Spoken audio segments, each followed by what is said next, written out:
بسم الله الرحمن الرحيم. السلام عليكم ورحمة الله وبركاته.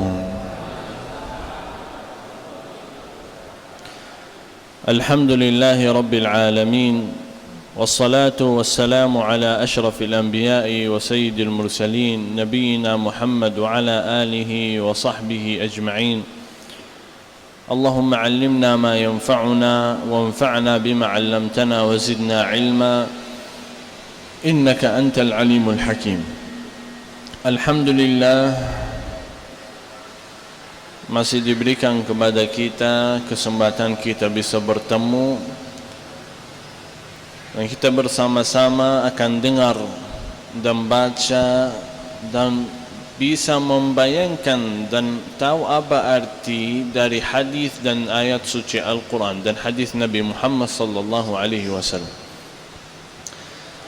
Karena itu tujuan kita ketika duduk di majlis ilmu. Akan Nabi Muhammad sallallahu alaihi wasallam suka berdoa, Allahumma inni as'aluka ilman nafi'a wa a'udzu bika min ilmin la yanfa'. Ya Allah, saya mohon dapat ilmu yang bermanfaat, dan ya Allah jauhlah kami dari ilmu yang tidak ada manfaat. Berarti apa? Kalau kita duduk di majlis ilmu, selesai majlis ilmu tidak dapat ilmu sama sekali, tidak dapat iman kita masih belum ditambah, ibadah kita masih belum lebih sempurna, iman kita masih kurang, artinya ilmu yang kita dapat tidak ada manfaat. Dengar hadis, dengar zikir, dengar ayat dari Al-Quran, bisa tahu apa artinya, bisa membayangkan sunnah dari Nabi Muhammad sallallahu alaihi wasallam, tapi masih berlama-lama masih belum bisa mengerjakan sunnah tersebut. Itu artinya ilmu tidak ada manfaat. Yang kita harapkan kita dapat, yaitu ilmu yang bermanfaat, yang mudah difahami, mudah diingat dan mudah dikerjakan, sampai insyaAllah ta'ala mudah masuk surga ya Rabbal Alamin. Bapak Ibu yang dimuliakan Allah subhanahu wa ta'ala, alhamdulillah, dalam safari dakwah ini dari tanggal 25 sampai hari ini hari terakhir, dan ini masjid kita yang terakhir. Jadi kalau masjid yang terakhir, saya suka berlama-lama ya. Saya tadi bercanda jam 12. Maksud saya jam 2 bukan 12. Oh, mic ni agak mau je. Sabotase. Bismillah. Oh, kurang dekat. Biar dapat mas insyaAllah. Alhamdulillah. Ya. Ditutup.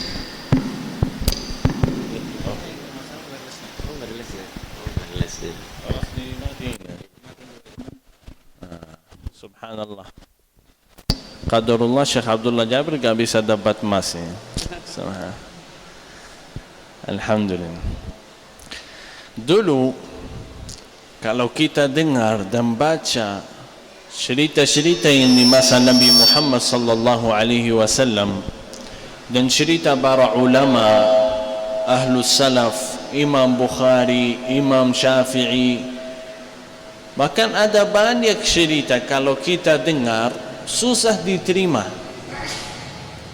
Kenapa susah diterima? Karena cerita ini sangat dahsyat. Gak mungkin seperti ini. Gak mungkin ada orang yang sabar semacam ini. Gak mungkin ada orang yang beribadah seperti ini. Abu Bakar As-Siddiq radhiyallahu anhu, setiap kali dia baca Al-Quran, bahkan Aisyah anaknya gak suka kalau Abu Bakar As-Siddiq jadi imam. Gak suka Abu Bakar As-Siddiq jadi imam. Ayahnya gak suka kalau jadi imam. Kenapa? Karena setiap ayat dia baca dia menangis, dapat khusyuk. Setiap ayat dapat khusyuk. Susah diterima. Gimana setiap ayat bisa khusyuk? Setiap ayat khusyuk. Susah. Didahkan. Baik. Dan juga kalau kita lihat cerita-cerita yang lain, semisal cerita Umar bin Al-Khattab radhiyallahu anhu. Kata Hafsah radhiyallahu anha, istri Umar bin Al-Khattab, Umar bin Al-Khattab suka muhasabah setiap malam. Setiap malam dia muhasabah pada diri sendiri. Bahkan Umar bin Al-Khattab sudah orang yang dijamin ahli surga. Karena sabda Nabi Muhammad sallallahu alaihi wasallam, 10 orang ahli surga, al-asharatul mubasysyirin bil jannah, yang diberikan kabar gembira mereka ahli surga, termasuk Umar bin Al-Khattab. Di Quran suaranya. Di Quran ini. Apa ni? Flashback kembali. Mic-nya kan di atas. Kita ganti posisi atau geser ke depan sedikit atau ke belakang. Bismillah. Bismillahirrahmanirrahim. Coba.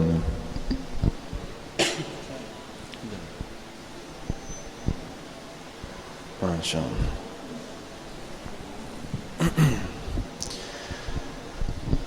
Jadi Umar bin Al-Khattab, kata Hafsah radhiyallahu anha, setiap malam dia menangis dan muhasabah pada diri sendiri. Wahai Umar, bertakwalah kepada Allah. Wahai Umar, bertakwalah kepada Allah. Dan ingat dan balik kepada Allah Subhanahu wa taala. Walaupun Umar sudah termasuk ahli surga, gimana bisa setiap malam muhasabah dan setiap malam dia terasa khusyuk dan setiap malam dia menangis? Atau ganti mic ni, ada mic yang lain. Baik.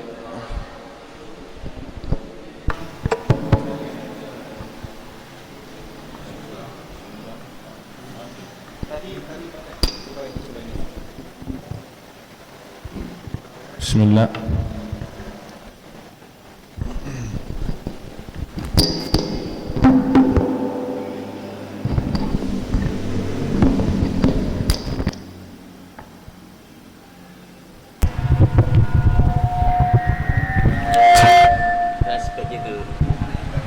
Bismillah. Enggak boleh ke atas. Nanti di mimbar. Atau di mimbar ya? Mungkin di mimbar jelas. Bismillahirrahmanirrahim. Kita coba ini dulu.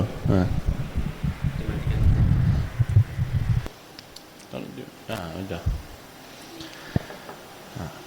Cerita yang kita dengar yang seperti ini sulit sekali kalau kita terima. Bahkan ada yang banyak yang berkata cerita ini cerita palsu. Cerita palsu hanya saja dari ulama biar kita semangat. Setiap ayat Abu Bakar Siddiq dia baca dia menangis. Gimana setiap ayat bisa menangis? Umar bin Al-Khattab setiap malam menangis. Setiap malam muhasabah pada diri sendiri. Uthman bin Affan radhiyallahu anhu dalam satu salat qiyamul lail, satu malam dia mengkhatamkan Al-Quran. Satu malam. Sudah itu biasa, setiap malam khatam Al-Quran 30 juz dibaca dalam satu malam. Susah diterima ya. Dengar cerita Ahlus Salaf, Imam Syafi'i rahimahullah ta'ala, katanya kalau datang bulan Ramadan dia mengkhatamkan Al-Quran 60 kali. Gimana, bisa terima atau tidak? Susah, gak benar. Gimana bisa 60 kali? Setiap hari 2 kali khatam. Imam Bukhari katanya kalau baca satu buku hadis atau fiqh atau ilmu, dibaca satu kali saja, baca selesai sudah hafal. Dibaca satu kali. Bahkan di cerita itu ada orang yang dengar cerita ini, dia mau uji sama Imamul Bukhari. Imam Bukhari masuk usianya 16 tahun, 17 tahun. Dan dia dengar bisa hafal hadis langsung. Satu kali dengar sudah hafal. Dia mendatang 100 orang. Setiap orang hafal satu hadis. Dan setiap orang baca satu hadis. Sampai 100 orang ini baca 100 hadis, Imam Bukhari langsung dengar satu kali diulangi 100 hadis, langsung diulangi. Ini tadi baca hadis ini. Qala Rasulullah sallallahu alaihi wasallam. Bahkan Imam Bukhari ditambah lagi, hadis ini dia dapat dari fulan, dari fulan, dari fulan, dari sahabat fulan, dari Rasulullah sallallahu alaihi wasallam. 100 orang. Gak masuk akal. Kalau kita dengar cerita yang seperti ini, gak bisa kita terima. Imam Bukhari kalau datang bulan Ramadan, dia khatam Al-Quran setiap 3 hari. Kalau masuk selama tahun, setiap 3 hari dia khatam Al-Quran. Kalau datang bulan Ramadan, setiap hari khatam Al-Quran sekali. Kalau 10 hari terakhir, di pagi hari khatam sekali, di malam hari khatam sekali. Gimana, bisa terima atau tidak? Pasti kita terasa cerita ini palsu. Itu hanya saja dari ulama, biar kita semangat. Tapi tidak. Kita lihat tadi di salat Isya di dalam suratul Al-Isra, kata Allah Subhanahu wa taala, inna hadzal qur'ana yahdi lillati hiya aqwam wa yubashshirul mu'minina alladhina ya'maluna as-salihat anna lahum ajran kabira. Sesungguhnya Al-Quran ini akan diberikan kepada kita jalan hidayah. Jalan hidayah. Apa itu kalau kita dapat hidayah dari Allah Subhanahu wa taala?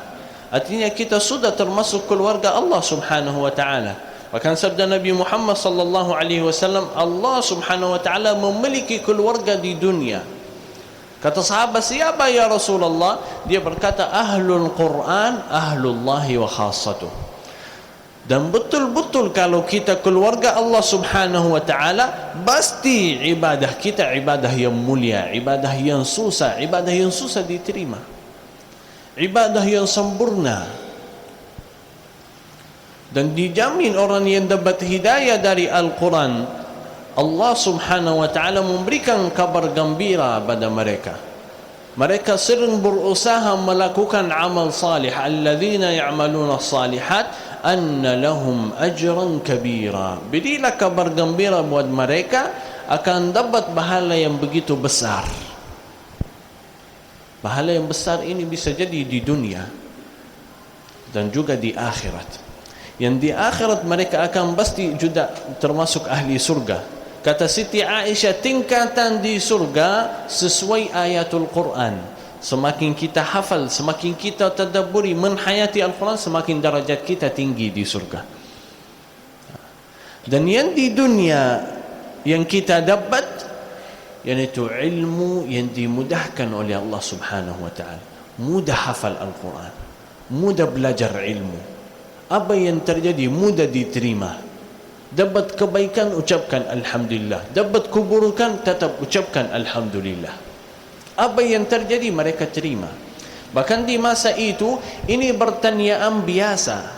Pertanyaan biasa, sudah hafal Al-Quran atau tidak? Itu pertanyaan biasa. Kalau Muslim biasanya hafal Al-Quran. Di masa itu Muslim biasanya hafal Al-Quran. Bahkan Abdul Malik bin Marwan, Amirul Mukminin di masa Abdul Malik bin Marwan, kalau dia Amirul Mukminin dan dia mengqada hajat masyarakat yang punya hajat, yang butuh sesuatu, boleh masuk ke Amirul Mukminin dan minta mau apa. Bahkan ada hutang, ada hajat, ada sesuatu. Langsung setiap orang yang masuk, diceritakan yang kita baca, dia bertanya langsung, ahafiztal Quran? Saya punya hutang, boleh tolong bantu saya, mau dibayar. Ahafiztal Quran? Langsung dia bertanya, kamu sudah hafal Al-Quran? Kalau jawabannya tidak, saya tidak bayar hutang kamu. Saya tidak bayar hutang. Kalau yang datang orang yang hafal Al-Quran, dia berkata, man hafidhal Quran qadayna dainahu wa wasalna rahmahu. Kita akan bayar hutangnya, orang yang hafal Al-Quran, kita akan bayar hutangnya dan akan berusaha mendekat bersama keluarganya.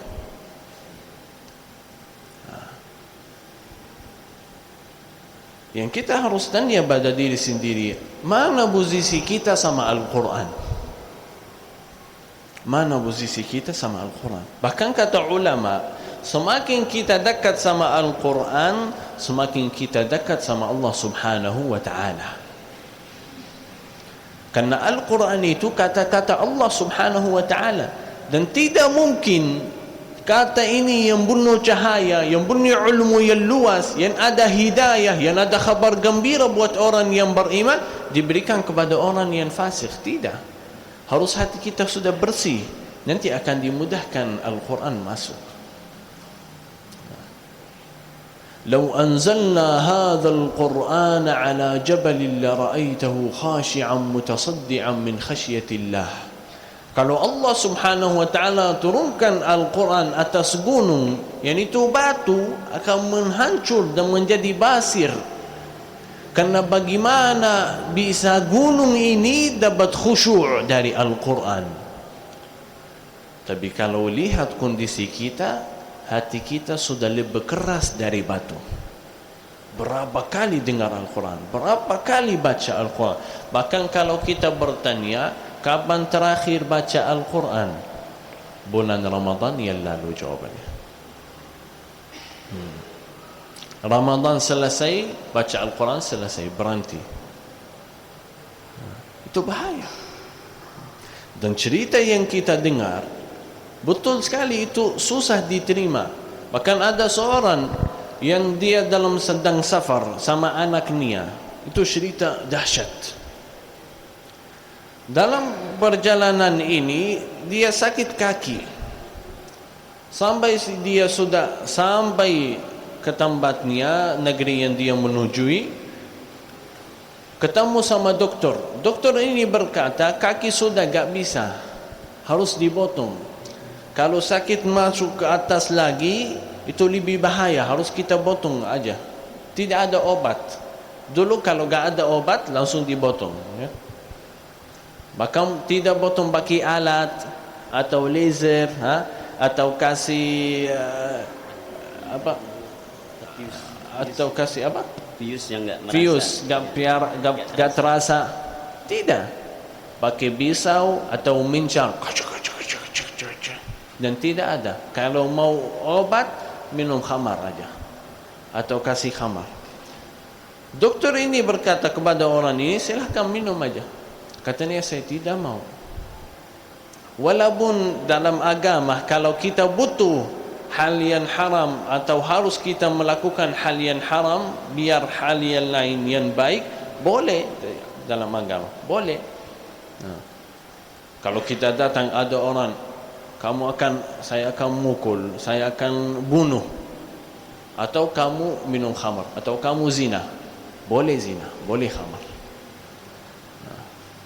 Walaupun ini dosa, tapi kita menamankan diri, boleh. Tapi orang ini tidak mau. Katanya tidak. Kenapa gak mau? Katanya bukan karena minum khamar, tapi katanya kalau saya minum atau kalau saya tarik, saya tidak bisa baca zikir. Artinya selama 24 jam dia sibuk baca zikir, istighfar, tasbih, Quran, sibuk.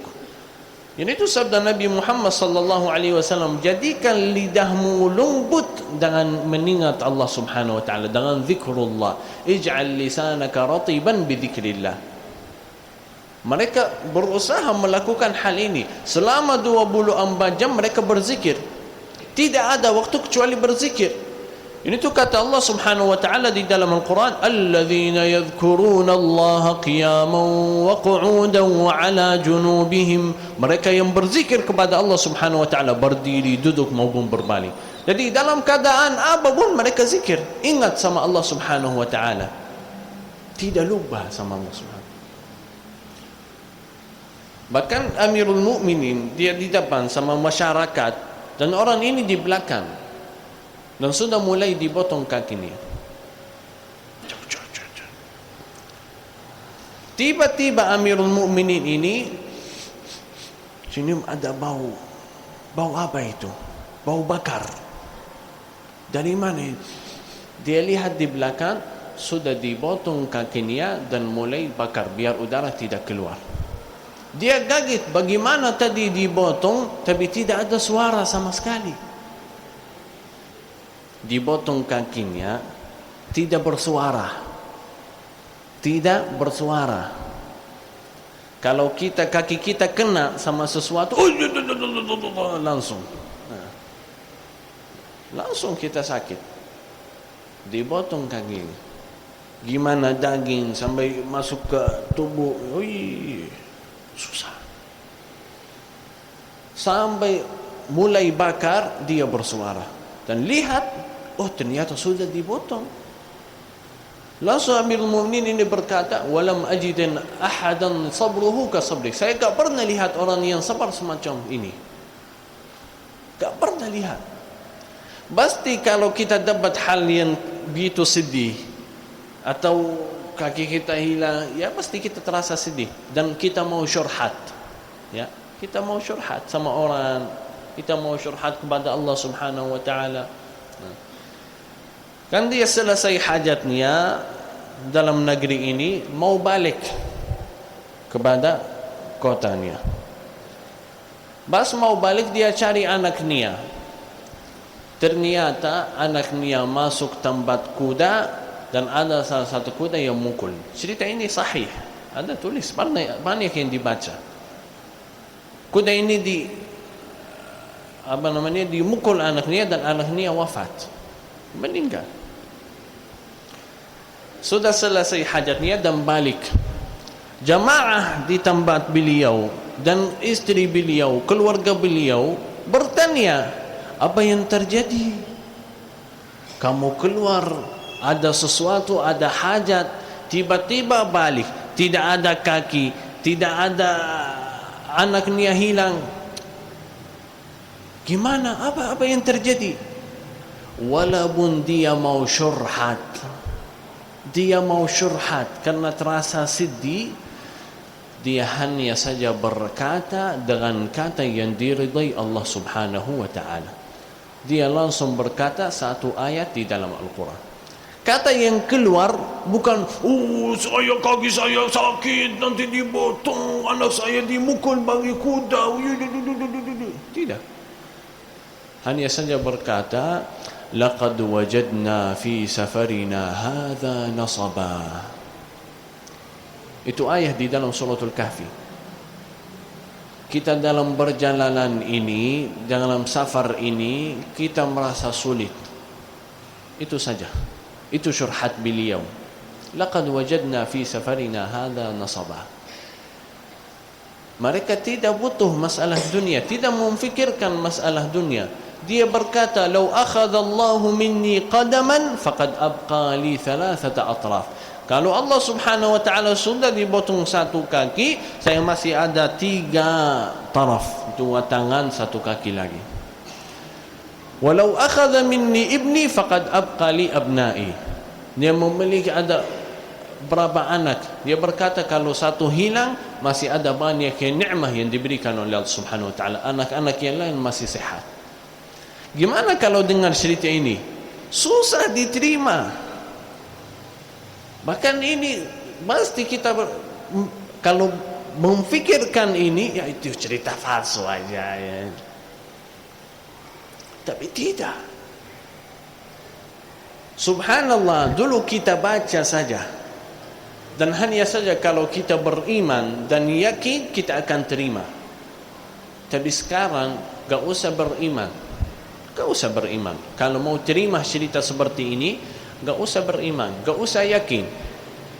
Hanya saja buka HP. Buka HP. Buka TikTok. Buka Instagram. Buka YouTube. Dan lihat kondisi saudara kita di Gaza. Apa yang terjadi? Bala yang begitu sulit dan berat. Bala sulit, cobaan yang berat. Tapi kalau lihat video mereka, mereka tetap mengucapkan Alhamdulillah. Gimana bisa terima? Katanya, kita program orang mujahid. Kita tidak butuh sesuatu di dunia.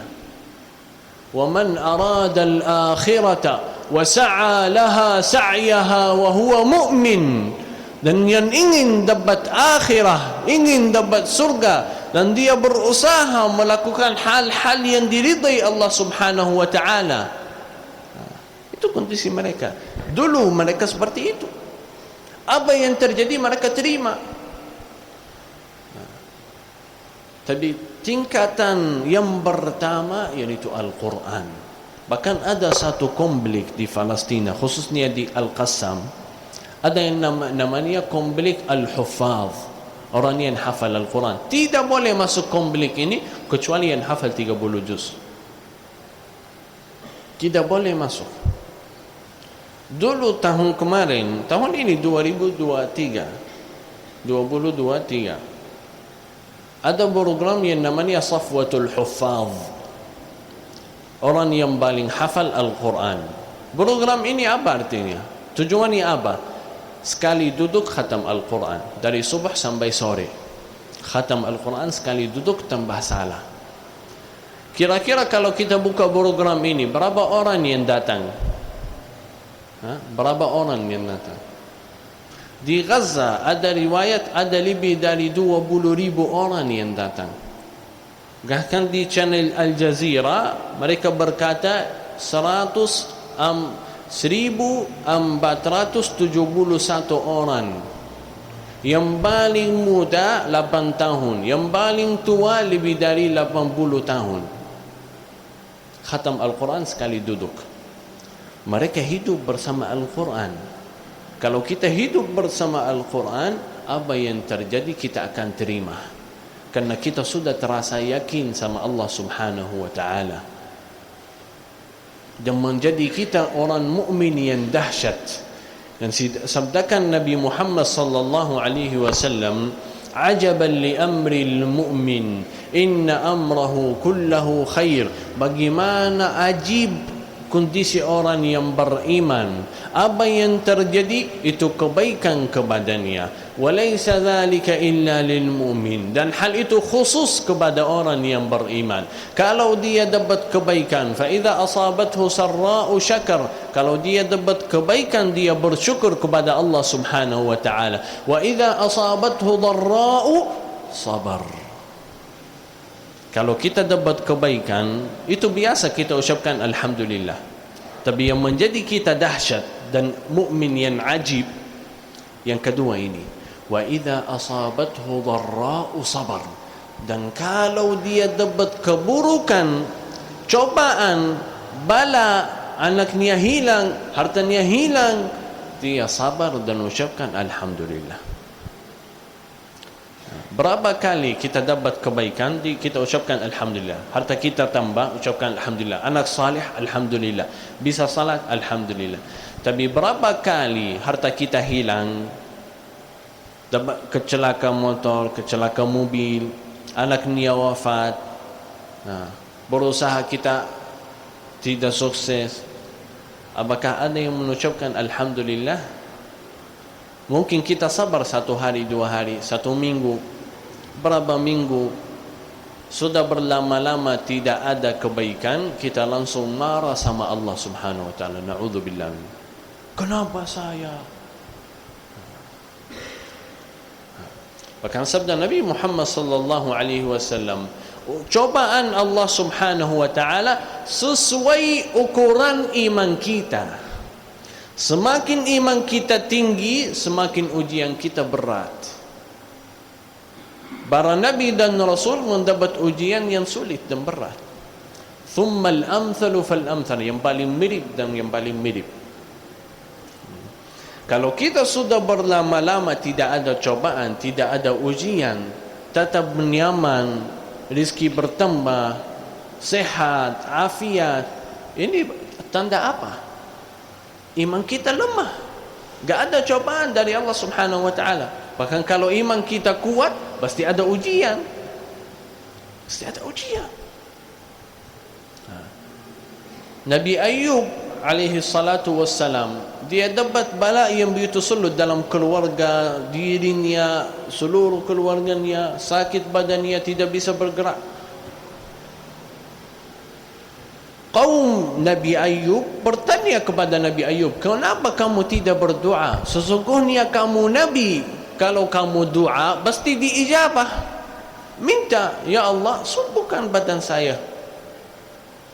Ya Allah, berikan kepada saya sehat wal afiat. Kata Nabi Ayub, saya dapat naim, hidupnya nyaman, aman, sehat 80 tahun. Gimana saya tidak bisa sabar 80 tahun dalam keadaan sakit? 80 tahun sehat, ya saya sabar 80 tahun sakit aja. Nah, sudah berapa lama kita sehat? Tiba-tiba kurang sehat, langsung bahkan ada yang berkata, tadi saya salat sunnah qabliyah, ba'diyah, jaga salat fardu, sedekah setiap hari, mana amalan ini? La ilaha illallah. Subhanakallahumma wa bihamdik.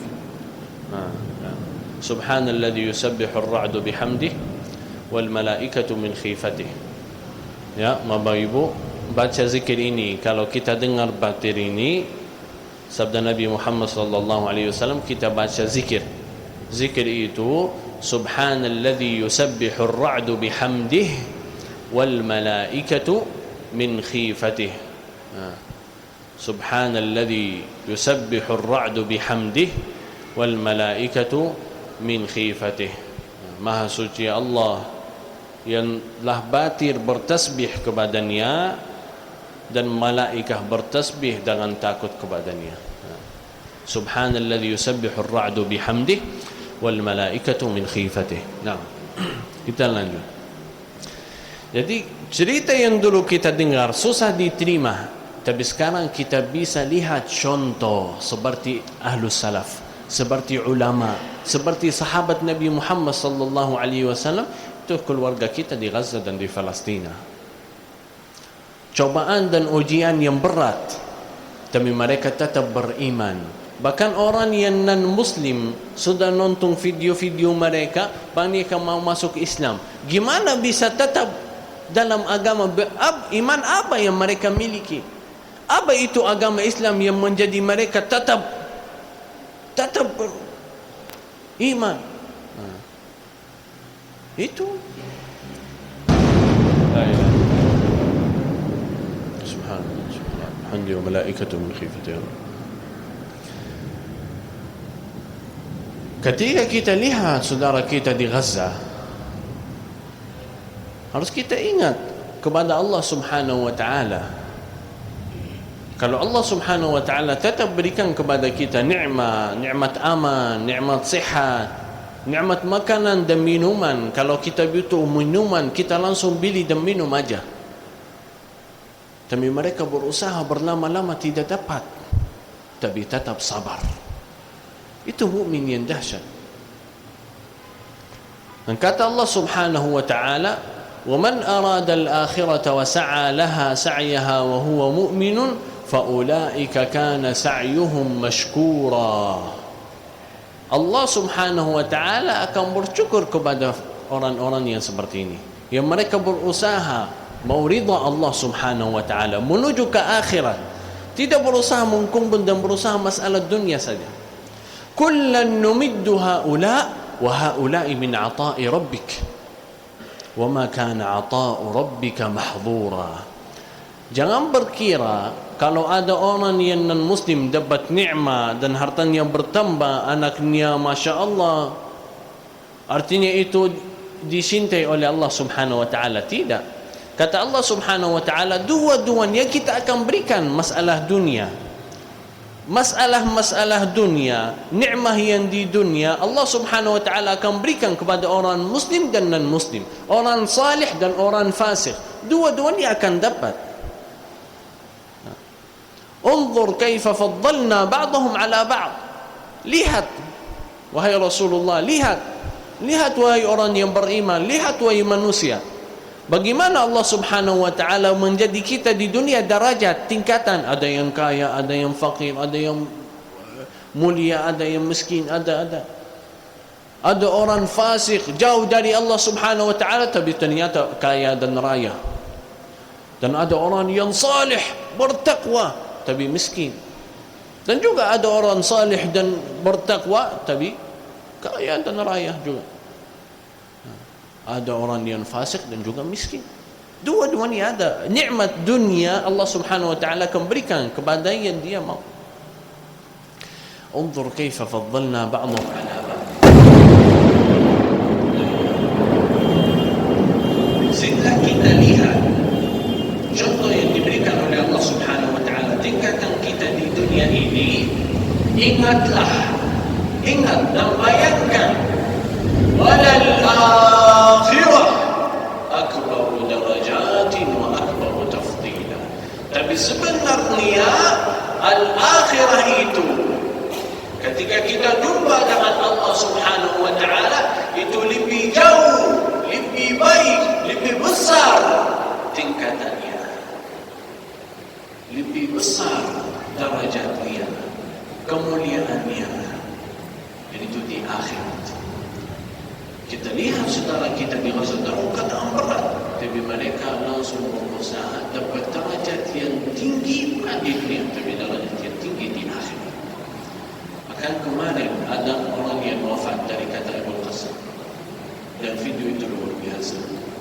Ada yang itu turun video dari atas, dan lihat orang ini sudah dapat kulit, apa kulit bahasa Indonesia, dapat peluru, dan dia lari dan masuk ke tempat sembunyi. Dan subhanallah ada video, subhanallah, dia dalam keadaan sakit ini datang sakaratul maut. Dia menghadapi sakaratul maut, dia langsung berusaha, dia duduk, berusaha mau ke depan. Kenapa? Dia duduk, gak bisa gerakkan, udah capek, berusaha menggerakkan. Biasanya kalau kita dapat, kita harus kita mau istirahat, tapi dia sering berusaha gerakkan, tapi balik capek, tak bisa. Coba lagi, tak bisa. Sampai dia bisa, ternyata dia mau apa? Dia mau sujud. Dia mau sujud, meninggal dunia dalam keadaan sujud. Pas dia sujud sudah meninggal dunia. Itu luar biasa. Itu tingkatan yang mereka cari. Jadi sebagai kita masyarakat yang jauh di sini di Indonesia, kata Ibnu Taimiyah, orang yang tidak terasa sakit, kalau ada orang yang beriman terasa sakit, artinya dia tidak beriman. Jadi wajib sebagai kita masyarakat orang muslim, wajib kita terasa sakit. Kalau lihat kondisi yang sulit pada saudara kita dirasa, harus kita ikut dan bantu saudara kita. Dalam harta kita, doa, minimal kita ikut yang namanya boykot ini. Minimal. Itu pun produk-produk Indonesia aja. Biar ekonomi kita alhamdulillah bisa sukses, bisa lancar. Masih kita tetap ikut dukung produk-produk Islam. Bahkan pas mulai dari 7 Oktober sampai sampai 17, 10 hari pertama, banyak yang ikut boykot. Saya udah lihat, Marketing, Starbucks, dan produk-produk yang lain, sudah tak ada orang.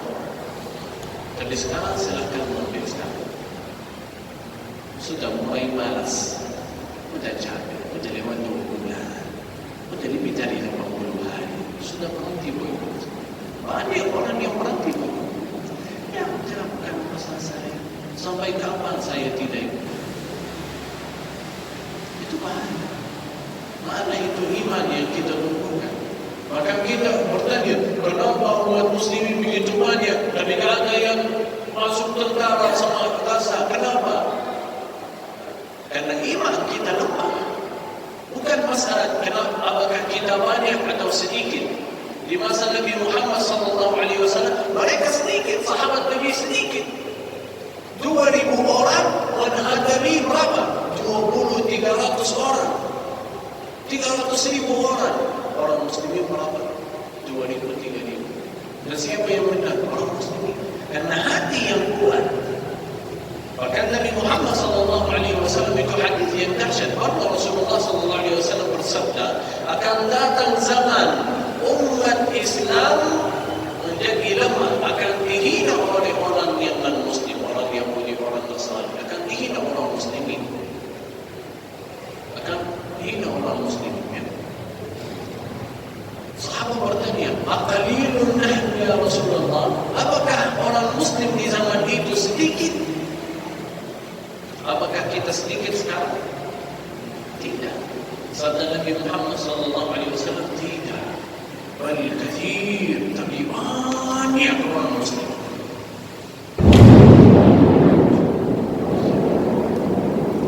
Tapi banyak orang Muslim.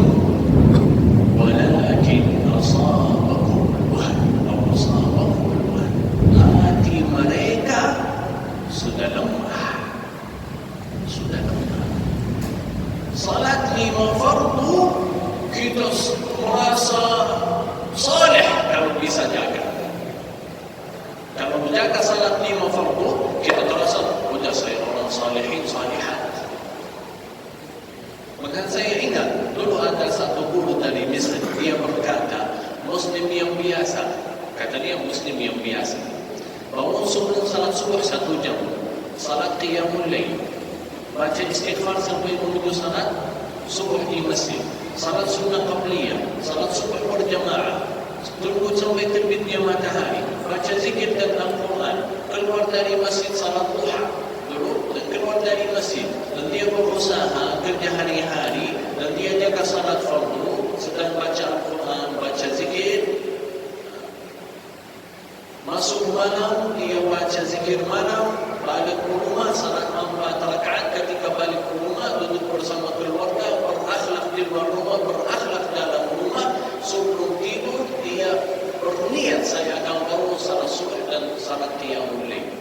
Katanya ini Muslim yang biasa. Tapi kalau kita lihat ada orang seperti ini, oh ini orang, ini syekh ini sudah masyayikh, ini sudah ulama. Tapi dulu ini Muslim biasa. Muslim biasa dia, Muslim sangat dimahami. Tapi kita sekarang mengajak orang Muslim, wahai orang yang bersalat, salatlah. Wahai pemuda-pemudi, salat. Jangan tinggalkan salat. Gimana? Bahkan Nabi Muhammad SAW sama Nabi Jibril, dia berkata, atatruku ummati salat? Apakah umatku akan meninggal salat? Dia bertanya kepada Jibril, dan Rasulullah, bukan ada riwayat Rasulullah menangis. Wahai Jibril, apakah umatku akan meninggal salat? Kata Jibril, ya'ti aqwamun min ummatik yabi'una dinahum kullah bi'aradin min ad-dunya qalil. Akan datang kumpulan orang dari umatmu ya Rasulullah, akan jual agama dia karena sesuatu yang dia ingin dapat di dunia, dijual.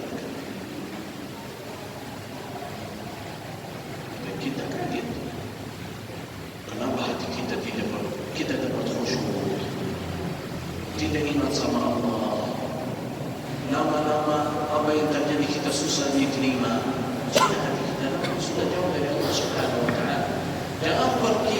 saya sudah istiqamah, sudah salat, sudah ibadah, berarti saya orang saleh. Tidak. Kalau saya istiqamah, berarti saya sudah berusaha taubah. Tidak. Walaupun sudah saleh, walaupun sudah iman, walaupun sudah takwa, walaupun sudah beribadah, harus kita juga berusaha menjadi orang yang bertaubat. Walaupun tidak berdosa, terasa tidak berdosa, harus bertaubat. Harus bertaubat. Bahkan di dalam Al-Quran surah Al-Tahrim kata Allah Subhanahu wa taala, ya ayyuhalladzina amanu, wahai orang yang beriman. Apa? Wahai orang yang beriman, berbanyak salat. Wahai orang beriman, jangan berhenti salat. Wahai orang yang beriman, sedekah setiap hari. Tetap dalam agama tidak ada macam ini. Tapi di dalam surah Al-Tahrim, ya ayyuhalladzina amanu tubu ila Allahi taubatan nasuha. Wahai orang yang beriman, bertaubatlah kepada Allah Subhanahu wa taala dengan taubah yang nasuha. Yang sudah dapat iman, sudah merasa sudah iman, sudah jaga salat, sudah jaga ibadah, jangan lupa taubah. Bukan taubah biasa, bahkan taubah nasuh, taubah umum dari segala dosa-dosa. Sungguh-sungguh, dosa besar, dosa kecil, masa lalu. Sudah beriman, jangan lupa taubah. Allah Subhanahu wa taala tidak mengajak orang yang fasik atau orang yang jahat atau orang yang buruk untuk taubah. Tidak. Tapi dia mengajak orang yang sudah beriman bertaubatlah. Dan orang yang jauh dari Allah Subhanahu wa taala, Allah Subhanahu wa taala memanggil mereka, wahai hamba-Ku, qul ya ibadiyalladzina asrafu ala anfusihim. Wahai hamba-Ku yang sering berdosa, jangan putus asa dari rahmat. Tapi masalah taubat sering diajak orang yang sudah beriman. Biar kita tidak jadi sombong sama Allah. Sudah saya saleh, sudah saya istiqamah, saya lebih baik dari orang yang masuk langsung syaitan masuk. Itu bahaya. Tetap kita taubat dan balik kepada Allah Subhanahu. Muhasabah setiap hari, setiap malam. Ingat dan balik kepada Allah Subhanahu wa taala. Fadhkuruni azkurkum. Ingat sama Allah Subhanahu wa taala, akan ingat sama kita. Alladzina nasullah fa ansahum anfusahum. Kalau kita lupa sama Allah, kita akan lupa pada diri sendiri. Apa artinya lupa pada diri sendiri? Sudah lupa, masuk dosa-dosa, sudah lupa taubat, tidak bertaubat. Sudah istiqamah, tidak bertaubat. Bahkan ada satu kata luar biasa dari Ustaz Adi Hidayat. Dia berkata, orang yang berdosa dan taubah lebih mulia di sisi Allah dari orang yang saleh tapi tidak terasa berdosa. Itu bahaya. Ya saya sudah saleh, saya sudah istiqamah. Maka subhanallah, walaupun mereka dalam keadaan berat di masa di Palestina, tapi subhanallah, wallahi banyak orang yang mulai hijrah ketika lihat video-video mereka. Banyak orang yang sering berdosa sudah taubat. Banyak yang lalai ibadah sudah istiqamah. Orang yang non-muslim sudah masuk Islam. Subhanallah. Bahkan di sana, saya yakin tidak ada yang lalai ibadah. Karena mereka sudah terasa yakin, malam ini atau hari ini atau besok saya akan mati, saya akan meninggal dunia. Jadi saya tidak ada waktu saya main-main agama, tidak ada waktu saya main-main salat, main-main sama Allah Subhanahu wa taala, tidak ada waktu. Saya tetap istiqamah, tetap beribadah. Tapi karena kita dalam kondisi aman, ya masih 20 tahun lagi, masih 20 tahun, saya masih muda. Ya saya sudah tua, masih belum wafat, masih ada lagi 5 tahun, masih ada, masih jauh. Wagharrahumul amal. Dia ingat, ya saya masih hadir,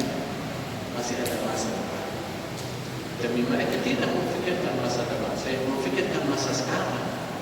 Apa yang saya berikan kepada Allah Subhanahu wa Ta'ala? Apa yang saya kerjakan untuk hari kiamat? Apa yang saya siapkan kepada Allah Subhanahu wa Ta'ala? Apa yang saya siapkan kalau Allah Subhanahu wa Ta'ala tanggung jawab sama saya? Apa yang kamu lakukan kepada saudara kamu di masa? Jawab kita apa? Harus kita siap. Muhasabah di dunia. Kata Umar bin Khattab, hasibu anfusakum qabla an tuhasabu. Menghasabkan diri sendiri di dunia sebelum Allah Subhanahu wa Ta'ala akan hisab kalian di akhirat. Fa fi dunya amalu bila hisab. Karena di dunia ada amalan tanpa hisab. Jadi harus kita muhasabah sendiri. Wa fil akhirati hisabun bila amal. Tapi di akhirat ada hisab tanpa amalan. Tiba-tiba berdiri di hadapan Allah Subhanahu wa Ta'ala. Allah Subhanahu wa Ta'ala bertanya, bagaimana kondisimu dengan dosa? Sudah taubat atau tidak?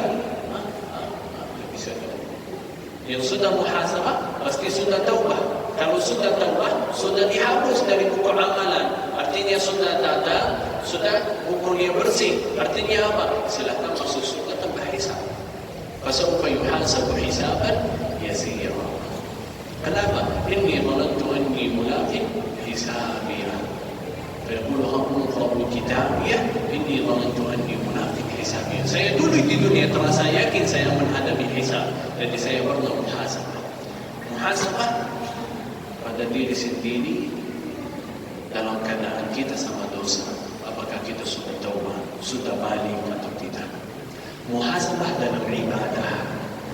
Apakah ibadah saya khusyuk, ibadah yang sempurna, atau masih lalai, atau masih malas tidak bisa khusyuk? Gimana bacaan saya Al-Quran? Gimana ilmu saya? Gimana sedekah saya? Gimana puasa saya? Ingat. Dan yang ketiga, muhasabah dalam agama, masyarakat agama Islam. Apa yang saya berikan kepada membantu agama Allah Subhanahu wa Ta'ala? Apakah saya sudah termasuk orang yang bantu agama Allah Subhanahu wa Ta'ala atau tidak? Ini harus kita tanya pada diri sendiri. Dan ini masjid syukur, masjid syukur itu luar biasa. Jadi jamaah Bapak Ibu, masjid syukur harus kita berusaha menjadi hamba Allah yang bersyukur. Dalam keadaan apapun kita mengucapkan Alhamdulillah. Kalau yang dapat sesuai keinginan kita, kita ucapkan Alhamdulillah. Yang kita dapat jauh sekali dari keinginan kita, kita tetap sabar dan ucapkan Alhamdulillah. Itu Muslim yang dahsyat. Itu Muslim yang menuju ke akhirat. Itu Muslim yang sebenarnya. Wallahu musta'an wa alaihi. A'udzu billahi minasyaitonir rajim. Bismillahirrahmanirrahim. Allahumma lakal hamdu hatta tarda wa lakal hamdu idza radita wa lakal hamdu ba'da ridha. Hamdan katsiran tayyiban mubarakan fihi kama yuhibbu rabbuna wa yarda. Allahumma salli wa sallim wa barik ala nabiyyina Muhammad wa ala alihi wa sahbihi ajma'in. Allahumma ighfir lana wa li abaina wa ummahatina warhamhum kama rabbawna shighara. Allahumma ighfir lil muslimina wal muslimat wal mu'minina wal mu'minat al ahya'i minhum wal amwat. Allahumma la taj'al fina wa la ma'ana wa la bainana shaqiyyan wa la mahruma. Allahumma ighfir lana dhanbana wastur lana 'aybana waj'alna fi 'ibadika as-salihin was-salihat wal mu'minin wal mu'minat. Allahumma aslih lana dinana alladhi huwa 'ismatu amrina wa aslih lana akhiratana allati ilayha ma'aduna wa aslih lana dunyana allati fiha ma'ashuna waj'al al-hayata ziyadatan lana fi kulli khair wal mauta rahatan lana min kulli shar. Allahumma inna nas'aluka fi'la al-khairat wa tarka al-munkarat wa hubba al-masakin wa idha aradta biqawmin fitnatan faruddana ilayka ghayra maftunin. Allahumma a'izz al-islam wal muslimin wansur ikhwanana fi Filistin wa fi Sudan wa fi kulli makan ya rabbal alamin. Allahumma taqabbal shahidahum wash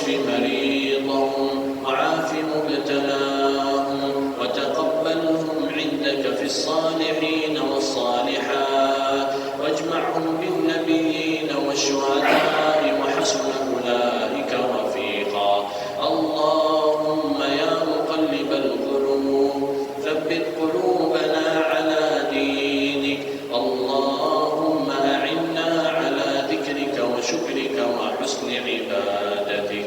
اللهم إنا نسألك من خير ما سألك منه عبدك ونبيك محمد صلى الله عليه وسلم، ونعوذ بك من شر ما استعاذ منه عبدك ونبيك محمد صلى الله عليه وسلم، ونسألك أن تجعل كل قضاء تقضيه لنا خيرا، واجعلنا من أهل القلوب النقية أهل القرآن الكريم. اللهم اجعل القرآن الكريم ربيع قلوبنا ونور صدورنا وذهاب همومنا وجلاء أحزاننا. اللهم علمنا من القرآن ما جهلنا وذكرنا منه ما نسينا، وارزقنا تلاوته آناء الليل وأطراف النهار على الوجه الذي يرضيك عنا. اللهم إنا نسألك أن تجعلنا من أهل جنتك جنة النعيم. اللهم إنا نسألك الجنة وما قرب إليها من قول وعمل، ونعوذ بك من النار وما قرب إليها من قول أو عمل. اللهم ربنا لا تزغ قلوبنا بعد إذ هديتنا وهب لنا من لدنك رحمة إنك أنت الوهاب. ربنا إننا سمعنا مناديا ينادي للإيمان أن آمنوا بربكم فآمنا. ربنا فاغفر لنا ذنوبنا وكفر عنا سيئاتنا وتوفنا مع الأبرار. ربنا هب لنا من أزواجنا وذرياتنا قرة أعين واجعلنا للمتقين إماما. ربنا آتنا في الدنيا حسنة وفي الآخرة حسنة وقنا عذاب النار، وادخلنا الجنة مع الأبرار برحمتك يا عزيز يا غفار. سبحان ربك رب العزة عما يصفون وسلام على المرسلين والحمد لله رب العالمين. الحمد لله رب العالمين. Kita berharap kepada Allah Subhanahu wa taala semoga dudukan kita di majlis ini diterima oleh Allah Subhanahu wa taala. Dosa-dosa kita diampuni, menangkan derajat kita dunia dan akhirat, dicatat kita sebagai ahli Al-Quran, menjadi lidah